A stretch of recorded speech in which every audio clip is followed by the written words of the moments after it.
ndadzoka manje. Ladies and gentlemen, nyaya iri panapa yakamira yakadai so.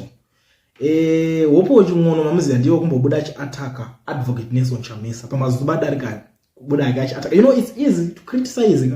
Nhasi chiri kwake akunoloncho yake yaari kugadzira izite movement, political party, whatever, pakamboti government in chichi papa ndobazo ndombodaro vanhu vada ndisungwe chichi and stuff. Now akutaura kuti ready your program yake yarida kuita. So muri yeZimbabwe, and I decided to make this video so that kana uchiziva kuti iwewe you are not a deep thinker, this video is not for you. Unogona kungoskip ona mamwe anenge ari ngori straightforward. This one rotanga riri bit sensitive. So ndikukumbiriso kana wakasimba hana wobva wangolike this video topinda mushoko tichionesana zvinhu zviri kuitika bit by bit kana kuti step by step, pasito pasito.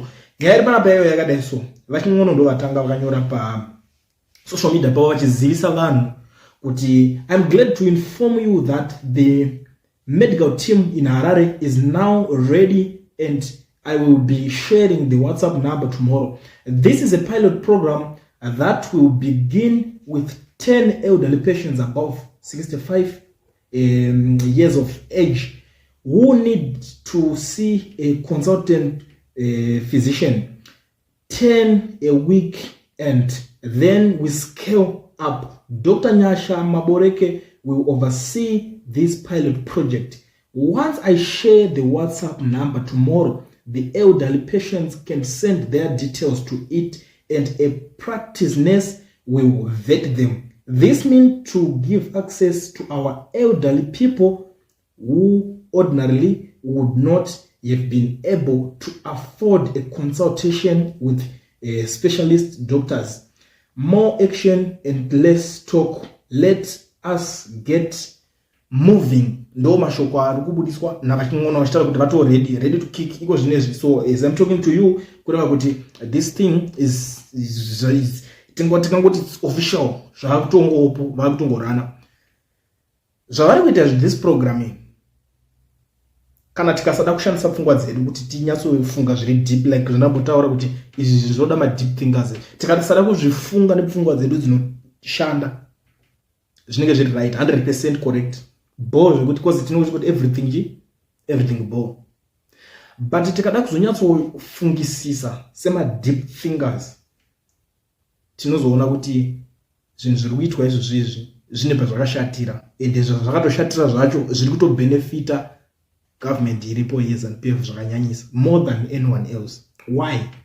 Because government iri kuluta mari zvisingaiti, iri kufanira kunge ichigadzirwa ma equipment yekuti kuma hospitals kunge kune mishonga everything.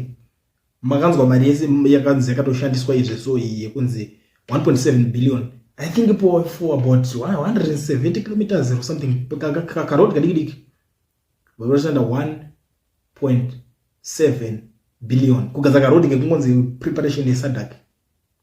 Mari iyoyo yakawandisa zvekuti if even ka project kari kutry kuda kuitwa na Hope kanenge kari kadiki nekure, but this government iri kuchoose kuignore vanhu vayo yobva yatitsanga kuda itondera zvimwe zvinhu. That's why kuti this whole thing iri kutoona na Hope chinoita kuti government irambe yakarelaxa, yakarara, yakakotsera chingoti saka izvi hatina basa nazvo, hatiite ende vanhu chero makakomplaina hatina basa nazvo. Because inongozoti kune vamwe vanhu vachazouya vachida kunoningirikana. That's why muchizonzwa paya kazhinji pachinzi these people vakaita sana Hope vanenge vachitanga vanoshandira this regime yeZANU-PF. Why? Vanotanga vanoshandira this regime because apa vakunoirerutsira, vari kuibatsira kuita basa. Mari yacho doesn't mean kuti iri kubva muhomwe make, iri kubva kune vanhu vazhinji vari kudiaspora. Nonzi let's donate kuti vatangobatanidza mari dzacho tovatadai so on behalf of government ndo inofanira kunge ichiita basa racho.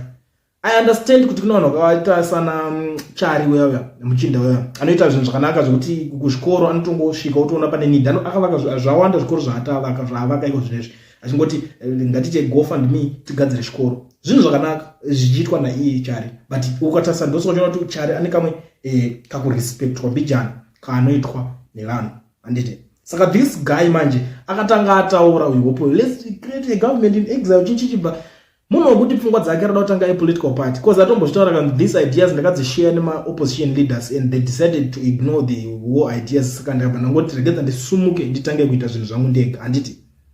Saka ari kutry kuda kuti alright ngatitange kuti vanhu vatisi ndihwine vanhu pamoyo because iye anoziva kuti these people havana basa neni because vanongoti iwo basa rako ngobuda uchingotaura yayaya nothing hauna kana chiwani chokaita chinobatsira ende chinobatika but ndobva decide kuti ndakuya neproject yangu GIE whatever ya madedzera anoita iwo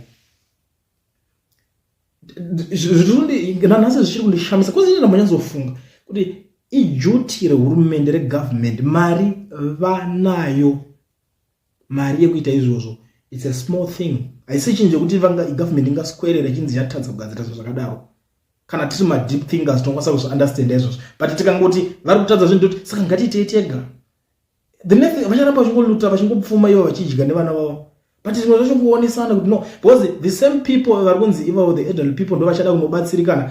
The funny thing mangwana unoona mangwana vanenge vari busy kuimbira the same government iyo 2030 vanenge vachiripo but havakwanisi here kungosumuka kuti hai makutiregerera musinga kuti zvanyanya here vobva vadedzera kana rali koshaya kana hwana anoenda unofungidzira kuti havauye here vakanobvunzana kuti toita sei chii chanetsa munofungidzira here kuti havaningirikani munofungidzira kuti havagadzirise zvinhu zvakadaro but makati pari kuitwa problem yekuti vanhu vari kufanira kufesana nevanhu vavo vaudzwa kuti guys apa muri kubhaisa muri kukanganisa iwe wobuda kuti ndine kamwe ndine kamwe ndoda kuita wotanga pamwe watoshandiswa navanhu kunzi ivo vakutokudza kuti isu mari idzi toda kudzidya kana takatodya kudhara saka ivo vhura itu manhigirini mubatsirane nevanhu ikoko. That's the thing. That's the whole thing. Ini ndo maonera ndiri kuzviita. That's why ndamboti hangu ndezve deep thinkers. Doesn't mean kuti this yari kuita yakashata. Ndati yakanaka kana tikasada kushandisa pfungwa dzedu zviri deep. Because isusu edu vamwe tonyanya kudzishandisa zvimwe zviri extra.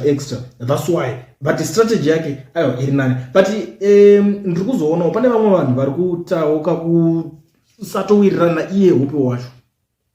But this whole idea yake iyo.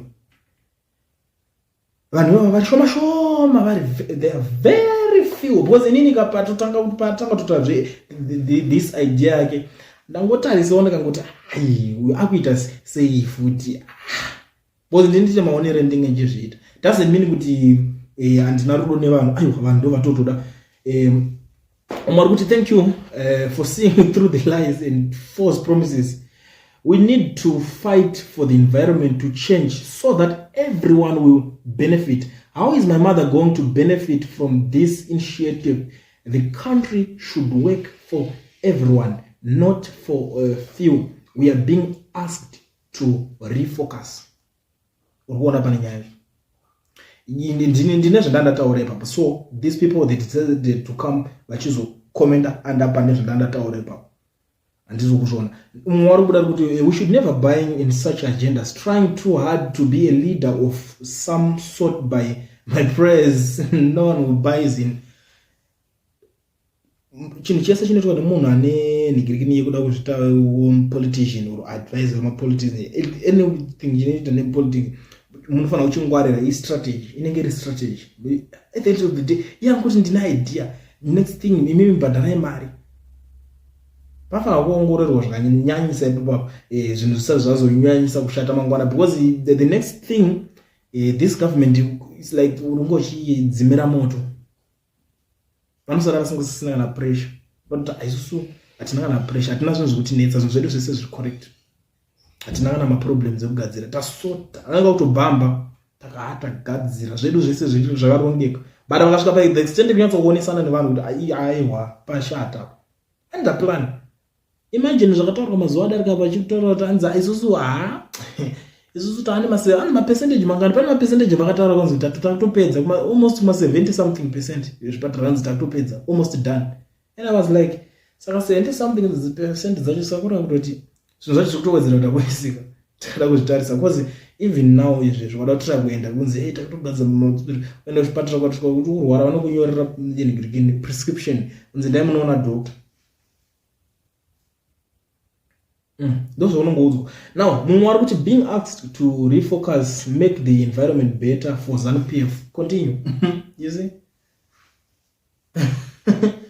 This was I want to ZANU-PF it comfort zvayo mu comfort zone zvayo apana zvimwe zvinhu zvimboripo zviri kuitwa apa ngekuti these authors of GOE are Chiwenga's speech I think we are being prepared for the incoming mafikizolo of Zim being conditioned per se. Pakashata. Nzitakunzivaka hospitals mega. Ndonya report that's the thing kunzivaka mega hospitals. Iro really duty government. Iyo government yacho chizobuda chinzi ya 1.7 billion and you think kuti avana mari. Imimo matozvibvuma imo zvakaoma dai. Saka pari ngeni. Ayo unozoti apa 1.7 billion baba zviteta kuita. Ngatimbotora 1 billion timbofocus ne health sector. Wona kuti chichinoramba ipapo. Of course my highways want to vagadzire because these guys ndo vari kurana ma businesses saka mota dzavo dzinkwara mu highways. Hatisi kuzviramba zvekuti road dzakaningina. But kuti ngazviteka kubalance zvingoenderana. Apana bunganziwo ungatotaura kuti wo ungatofara nekutoti vazhinji most of maZimbabweans mota dzacho avatorinda varombo. We are talking about varombo. Tutara vanhu vanoti vanomira panyika. Vanhu vavati nyanyo vachemera. Tutara varombo. Ukamubvunza murombo kuti chaka kuzobenefita parodi dzacho dzagadzirwa dzacho chimbori nyasori chiiwe. Anonoshaya na wanji kumbenefita. Why? Because mota yacho haana and zvese zvinhu izvo but chipatara chinokwanisa kumbenefita because iye anogona kuzongorwarawo mangwana. Anaenda kumanya kwenda kuchipatara ikoko. You see, ndo pari kuinda pachinodzoka nyaya yacho iye. Saka izvi zvekunzi vakaimega zvipatara izvi it will work here, but you will not work here. This strategy nini yakataka kundivhara. I don't know kuti chii charotira kuita. Umwe waribuda kuti agree to see how Zimbabwe ZPF currently abuses donor funds to their advantage, how they stifle innovation and anything with potential of discrediting them. It's actually aiding them to loot. ZANU-PF must fulfill its mandate or go. People need help, but with ZANU-PF all will be hijacked or you stopped. Munotangiswa movaka kachipatara kenyu kacheka ko fine mumaita mangwana anongoya chikuti iwo ukanzina tu ameno zvazvinongori so zvazvinongoita so taxpayers money ameno pamwe shoma pamwe ri kushota. Why are kuita zvinhu zvotanga zviri kubenefita ZANU-PF? That's my question. Zvimwe zvese tingataurirana. Ari is doing good for chinchi, is fine, is good for other people, but sekutaura kwandambozviita kana tiri ma deep thinkers tinoda kuti zviende kumberi. Imagine ingazonzi inyika here yekunzi munonzi vakaizvo zvacho zvipatara mega mimi. Zviitire batanidzai mari iko. Iyo taxpayers money ichibuda. Zvinomeka sense izvozvo guys.